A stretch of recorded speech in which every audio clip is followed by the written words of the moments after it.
Hey everyone, just like clockwork, as per usual, the leftists, the collectivists, those who want to dictate, control, and micromanage every aspect of your life, well, they're always out there front and center. Anytime some tragic incident happens where there's a gun involved, to say that, oh, we got to get rid of guns. These people, like I say, these are the very people, collectivists. Preemptive and collective punishment is everything that they believe in.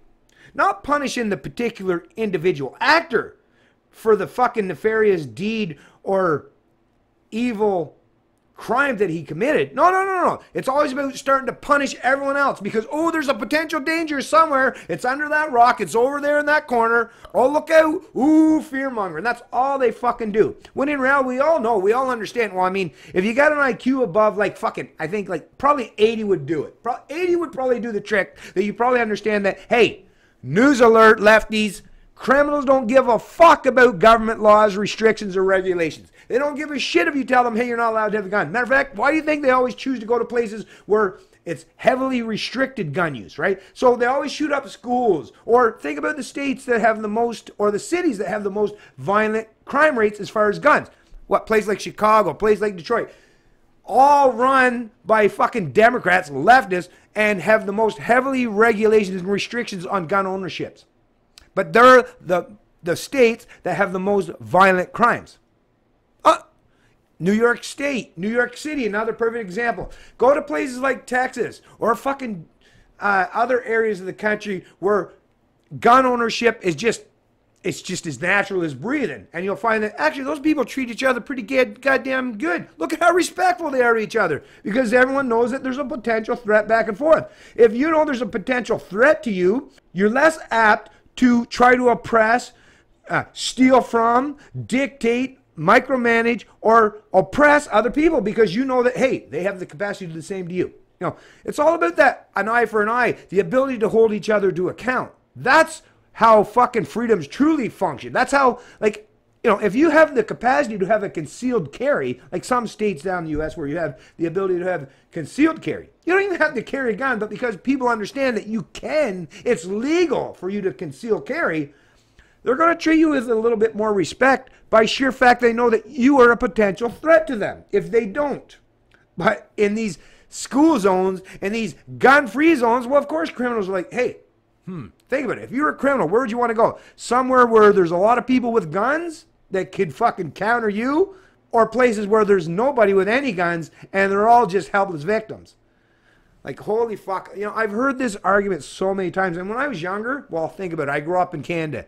Fortunately, though, I lived in a rural community, so I learned early on that, yeah, these anti-gun folks, they're just, like I say, these are the people that you really need to concern yourself with. These are the authoritarians that want you to be defenseless and helpless. But in rural communities that I grew up in, everybody owns a gun. You know how many people fucking get shot by each other? Very few. Do you know how many fucking fights happen though? I'm talking people that would beat the shit out of each other and stuff. But very, very, very, very rare times did they ever resort to using weapons because, hey, they could get their frustrations out in other means and other measures. But once you take away anybody's ability to be a threat or to be able to challenge their bullies or to be a direct threat against their bullies, well, think about it. Think about the kind of person that's defenseless.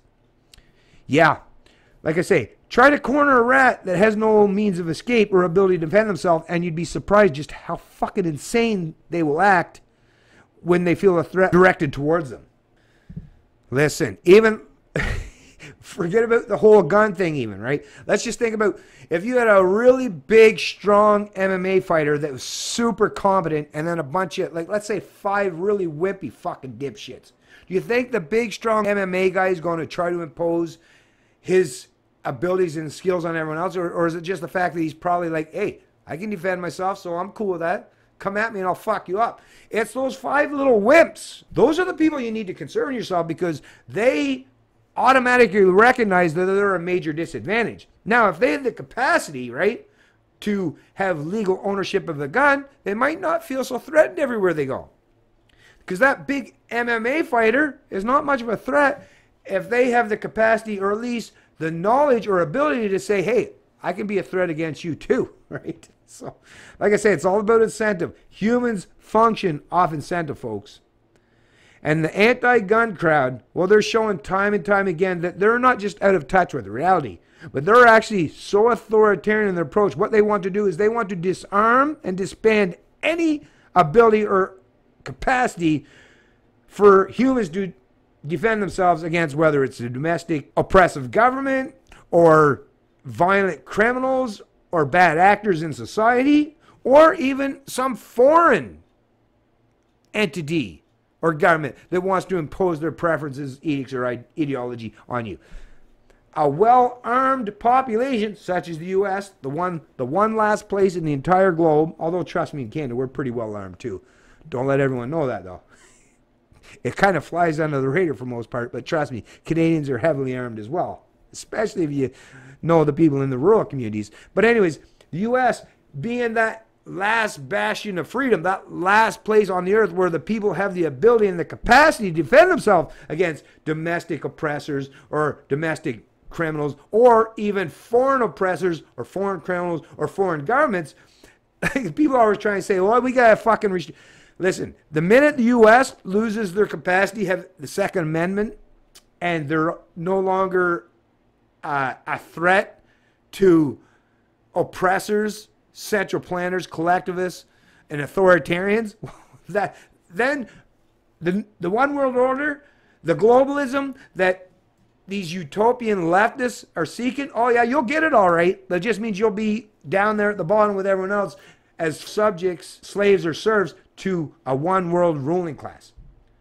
The people that are against the Americans, you don't realize that that's the last place on the planet. Well, except a little bit in Canada too.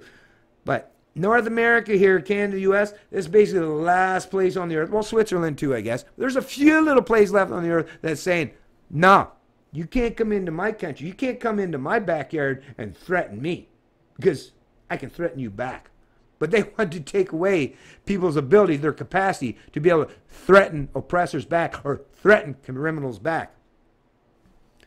Show me anywhere. Like I say, the facts, the statistics are all out there, folks. Show me anywhere where you have this place. And when you talk about these Nordic countries, oh, they don't have any gun rights and restrictions. Well, like I say, yep, a bunch of miserable fucks that have to be coddled and taken care of continuously. Hey, maybe they like that shit. I'm not sure. Hey, I don't understand the Nordic countries in particular, but maybe they like their forced subjugation, their servitude, and their slavery. Hey, I don't know. And it's not up to me to know what other people halfway around the world or thousands of miles away from me think. I don't care. What I truly care about is the fact that there are still a large and substantial portion of people on this planet that understand that no, the way you hold off and deny oppression is by being a direct threat against the oppressors. This is in regards to the school shooting that happened down in Florida. You know, we feel terrible for all the people that lost their lives and all the family that are going to have to go through a lot of hardships, a lot of pain, a lot of suffering as a consequence, as a result of this bullshit. But like I said, we can't use emotions, folk, to dictate and determine, just take some fucking deep breaths. You can't just, this guy acted out criminally. You can't then, therefore, everyone else is a potential threat, so let's just fuck everyone else up. Let's just remove their ability, their rights. Let's deny them their ability to defend themselves and place them in the position where they are now, defenseless themselves.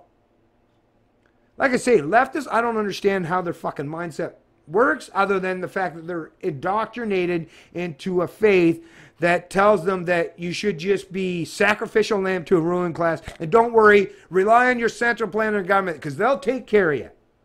Like I said, holy fuck, if you're fucking willing and foolish enough to go along with that shit, well, you're a direct representation of millions of people that fell for that same kind of bullshit rhetoric in the past that are now 6 feet under and buried in mass graves that dot the landscape of all of Europe.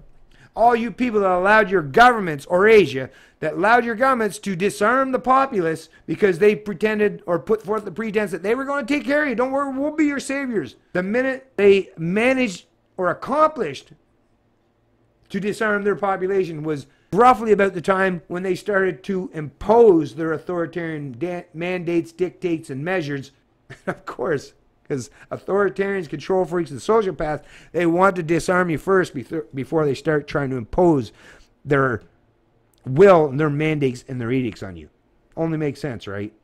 Come on, folks. Get with the program. Start being realistic and stop using stupid fucking mindless fucking propaganda or this heartfelt emotion as a means to determine or dictate how you think about things as important as people's ability or capacity to defend themselves.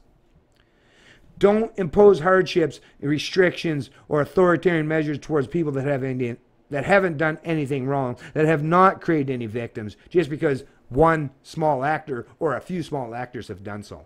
Just because they used a particular tool, right, or implementation. Because as we've seen in China, what was it, 30-some people killed by a guy wielding a knife just a few years ago, or in Europe where you got people fucking using trucks to kill 70 or 80 people. Yeah, you can kill people on a grand scale, or bombs or IADs. You can kill people on a grand scale in large numbers without a gun.